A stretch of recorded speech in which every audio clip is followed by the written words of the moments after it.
Assalamualaikum warahmatullahi wabarakatuh. Terima kasih sudah mampir ke channel saya, Denny Andriana. Pada video kali ini, saya akan membahas mengenai Exploratory Sequential Design in Mixed Method Research. Ini merupakan salah satu dari 4 contoh basic design Mixed Method Research. Ini juga merupakan video kelanjutan dari Mixed Method Research for Beginner yang Bapak Ibu bisa saksikan di dalam channel YouTube saya. Dan seperti biasa, materi dari slide ini dan juga materi dari 2 paper yang saya gunakan dalam pembahasan di dalam metode exploratory sequential design ini akan saya kirimkan ke email Bapak dan Ibu semua. Mohon Bapak dan Ibu menuliskan alamat emailnya dalam kolom komentar di channel YouTube saya. Nah, apa sih exploratory sequential design ini? Nah, perlu Bapak dan Ibu ketahui bahwa ada sedikit karakteristik yang berbeda antara exploratory dengan explanatory. Di video yang sebelumnya, saya sudah menjelaskan mengenai explanatory sequential design. Bapak dan Ibu bisa juga menyaksikan video terkait explanatory sequential design tersebut di channel YouTube saya. Nah, exploratory, para peneliti atau Bapak Ibu semua yang terbiasa menggunakan penelitian kualitatif tentu paham yang namanya explore. Itu kita ingin menggali lebih dalam atas fenomena yang ada. Kita ingin memperjelas, kita ingin mengetahui atau mendapatkan informasi yang lebih komprehensif. Kenapa? Karena tidak ada instrumen yang tersedia di sana. Ini adalah karakteristik umum yang biasa ada di penelitian kualitatif. Tidak ada framework atau teori yang menggait itu. Ya, ini agak sedikit berbeda dengan explanatory, di mana fungsinya atau tujuannya adalah ingin menguji hipotesis. Ya, nah kemudian apa sih persamaan atau perbedaan dari exploratory dan explanatory? Saya akan ulangi hal tersebut di dalam slide ini. Pertama kita harus memahami dulu ya dari basic design of mixed method research ini, yaitu masalah timingnya, mixingnya, dan weighingnya. Ya, antara waktunya, cara pengumpulan data dan analisanya, bagaimana cara mengintegrasikan antara data kualitatif dan kualitatifnya, dan bagaimana bobotnya. Nah, masalah timing ini sendiri sebenarnya tidak ada jauh berbeda antara exploratory dan explanatory, yaitu dua-duanya berurutan. Ya, proses pengumpulan data dan analisanya ini berurutan antara satu metode ke metode lain. Kalau dalam explanatory itu awalnya adalah kuantitatif, kemudian dilanjutkan dengan kualitatif. Nah, exploratory ini adalah kontranya atau lawannya, di mana data dan analisa tersebut dimulai dengan kualitatif, kemudian dilanjutkan dengan kuantitatif. Walaupun persamaannya ada dalam sequence tersebut, dalam urutan tersebut, tapi juga ada perbedaannya. Kalau Bapak dan Ibu ingat, di video saya sebelumnya terkait dengan explanatory, di dalam explanatory, ya, pertama kuantitatif, hasil dari data kuantitatif tersebut dikonfirmasi atau dijelaskan oleh data kualitatif. Ya, nah dalam exploratory ini agak sedikit berbeda. Apa sih bedanya gitu ya? Kalau Bapak dan Ibu ingat, di video saya sebelumnya, terkait dengan timing di explanatory, itu ada 2 fase, di mana kuantitatif tersebut dijelaskan oleh kualitatif. Ya. Nah, di sini menurut Creswell ini ada 3 fase. Fase yang pertama adalah di mana data kualitatif tersebut dikumpulkan atau diperoleh dan kemudian dianalisa. Nah, di sini bedanya. Hasil dari analisa data kualitatif tersebut di sini dijadikan dasar untuk membangun sebuah instrumen baru. Tadi ingat ya, dalam penjelasan di awal saya sudah beritahu bahwa fungsi dari exploratory ini bukan mengkonfirmasi, tapi lebih ke arah menggali. Atau kita ketika turun ke lapangan melakukan field work activities, itu tidak ada guidance, tidak ada framework atau teori. Kita tidak berangkat dengan sebuah teori, tapi kita ingin menggali lebih lanjut, ingin mencari tahu fenomena apa sih yang terjadi dari subjek yang kita teliti. Oleh karena itu, hasil dari tematik analisis yang kita gunakan pada saat proses wawancara misalnya ya, karena kita dalam penelitian kualitatif biasanya kita menggunakan alat yang namanya wawancara dengan pertanyaan yang sifatnya open-ended atau terbuka. Hasilnya bisa bermacam-macam ya. Hasilnya bisa jadi tidak sesuai dengan apa yang kita harapkan di awal.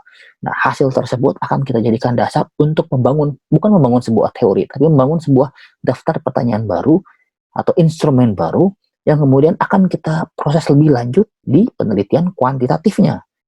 Ya, jadi ini perbedaannya yang mendasar antara penelitian exploratory dan explanatory. Tidak hanya sekedar menjelaskan di sini, tapi kita ingin membangun sebuah fenomena baru. Kita ingin menjelaskan sebuah fenomena baru dari hasil proses sebelumnya gitu. Nah, bisa macam-macam bentuknya. Bisa instrumen baru, bisa quantitative measurement atau alat yang baru dan sebagainya. Nah, tapi ketika ini sudah beralih dari proses kualitatif ke kuantitatif, kita juga perlu paham bahwa dalam penelitian kuantitatif itu fungsinya adalah lebih ke arah mengkonfirmasi teori yang sudah ada, atau dengan kata lain, dalam penelitian kuantitatif itu kita ingin menguji sebuah hipotesis atau mengetes sebuah hipotesis. Nah, oleh karena itu kita kembali ke basic penelitian kuantitatif, di mana hasil tadi, misalnya anggap saja kita telah mendapatkan 3 tema utama di dalam hasil wawancara dengan partisipan, ya. Nah, kemudian tiga tema tersebut akan kita jadikan sebagai sebuah pertanyaan yang sifatnya close ended. Close ended itu artinya terbatas, ya, artinya bisa bisa iya tidak, atau mungkin dengan menggunakan skala Likert 1 sampai 5 untuk kemudian kita uji. Nah, kemudian hasilnya baru kita interpretasi. Ya, seperti ini. Ini yang sedikit membedakan antara kualitatif, atau ini yang sedikit membedakan antara exploratory dengan explanatory.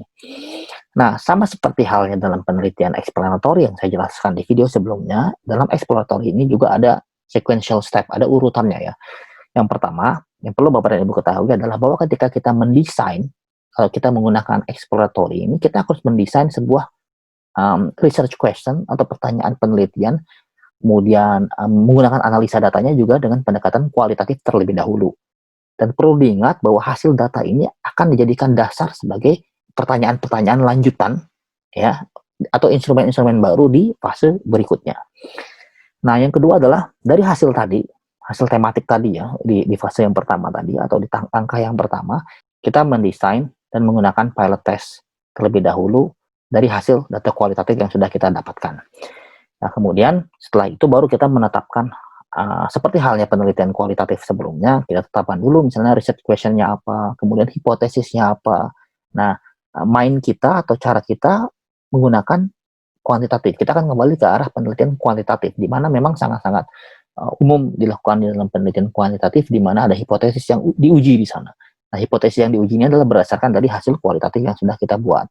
Nah, analisanya bentuknya bagaimana sih? Ya, seperti halnya analisa kuantitatif, kita bisa menggunakan deskriptif statistik, kita bisa menggunakan inferential statistik, alatnya bisa macam-macam, gitu ya. Kita juga bisa menggunakan misalnya PCA, Principal Component Analysis, ya, atau alat macam-macam yang biasa digunakan dalam penelitian kuantitatif. Nah, pada akhirnya kita kemudian interpretasikan bagaimana hasil dari kuantitatif tadi, ya, mengeneralisir hasil dari kualitatif. Nah, ini yang kemudian yang sedikit membedakan antara exploratory dan explanatory. Kalau misal dalam hasil explanatory kan, kalau dalam hasil penelitian kuantitatif itu kan yang dikejar adalah masalah mengeneralisir, ya.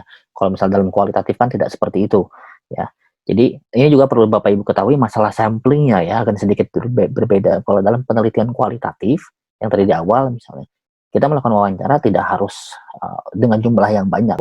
Dengan cukup 5 sampai 10 orang misalnya partisipan yang kita wawancara, ketika jawabannya sudah saturated, sudah terkumpul, maka itu sudah cukup. Ya, beda halnya dengan ketika kita mulai beralih ke penelitian kuantitatifnya di fase berikutnya. Itu mungkin butuh sampel yang lebih besar, seperti halnya penelitian kuantitatif. Kemudian samplingnya juga beda. Kalau dalam penelitian kualitatif, kita akan menggunakan purposive sampling biasanya. Sementara dalam penelitian kuantitatif di fase berikutnya, kita lebih ke arah random sampling, ya, dengan jumlah yang lebih banyak. Karena memang karakter dari penelitian kualitatif dan kuantitatif memang berbeda. Nah, ini juga sebenarnya agak sedikit mirip, ya, antara exploratory dan explanatory. Jadi pada saat points of integration-nya itu kurang lebih sama. Dimana ketika switching atau beralih dari penelitian kualitatif ke kuantitatif, sebenarnya kita secara tidak langsung sudah integrasi data di sana. Kita sudah melakukan integrasi data, yaitu data kualitatif yang dijadikan dasar sebagai pertanyaan di penelitian kuantitatif. Nah, kemudian pada fase akhir ketika sudah selesai proses semuanya, pada saat menginterpretasikan, karena ujungnya adalah kuantitatif di sini, maka ini lebih arah bagaimana hasil dari kuantitatif tadi mengeneralisir hasil dari kualitatifnya. Nah, ini paper yang saya gunakan contohnya, ya. Ini dari Journal of Entrepreneurship in Emerging Economies. Ini masuk Q1 di Skimago. Nanti Bapak Ibu bisa cek kembali di Skimago, ya. Dengan judul Intangible Resources and the Growth of Women Businesses, Empirical Evidence, ya.